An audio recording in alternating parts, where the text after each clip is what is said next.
I concluded very recently, only 2 weeks ago, I concluded my latest project where I've been looking at consequences of the rising sea level in the world.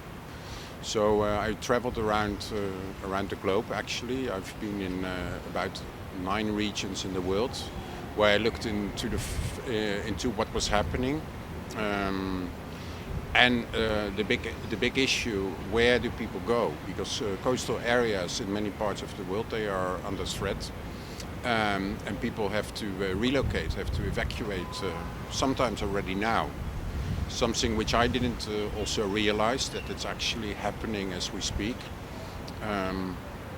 Because the big issue for many people starts before the water really comes. The big issue starts with the fact that the seawater intrudes the land, which means that the soil becomes saline, that people cannot grow crops anymore, that the drinking water is not drinkable anymore because it's becoming brackish.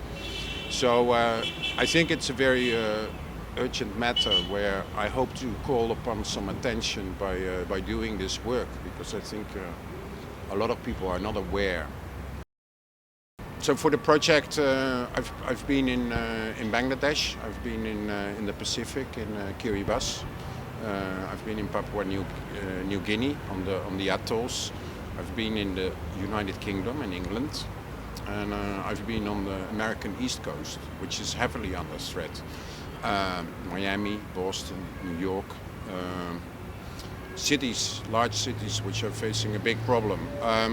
I think it was very good to include also that part of the world, because often I'm European, so often Americans and Europeans, they see it as a problem which is very far away and doesn't really will not affect them.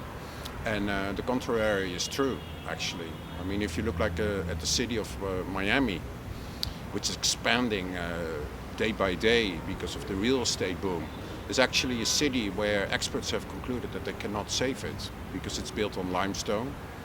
Limestone is porous, so it means whatever dike or protections wall you build onto it, the water will just go under it. I've been reporting for this for the New York Times, among other newspapers and magazines in the world. I think visual proof is very important nowadays. People actually, you can write about it, you can talk about it, but until if people don't see it, they don't really believe it.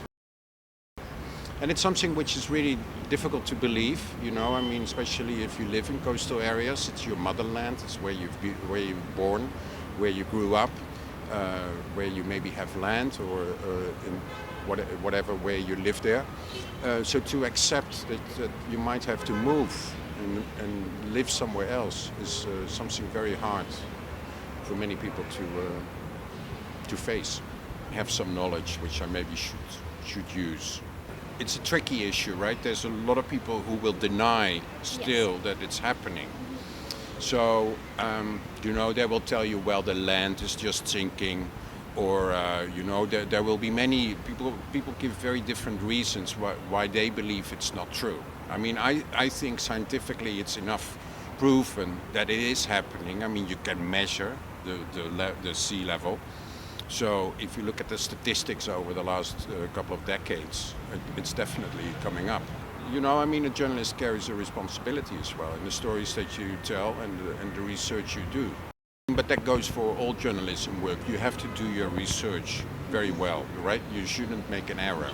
So before you claim anything as being the truth, you better be very sure if you're right. Because specifically about this, where I just said there's so many people who are skeptic about it, you better have it right. And then it's very difficult for people to deny. It's always difficult to measure what the impact would be. I mean, obviously, if you publish in the New York Times, you will reach a very large audience. So obviously, I hope that I reach policymakers as well and people who think about this and take decisions. And that there will be a different mindset, because I believe we have to act now. We can't just wait for the flood to come. We have to think about it and we have to adapt.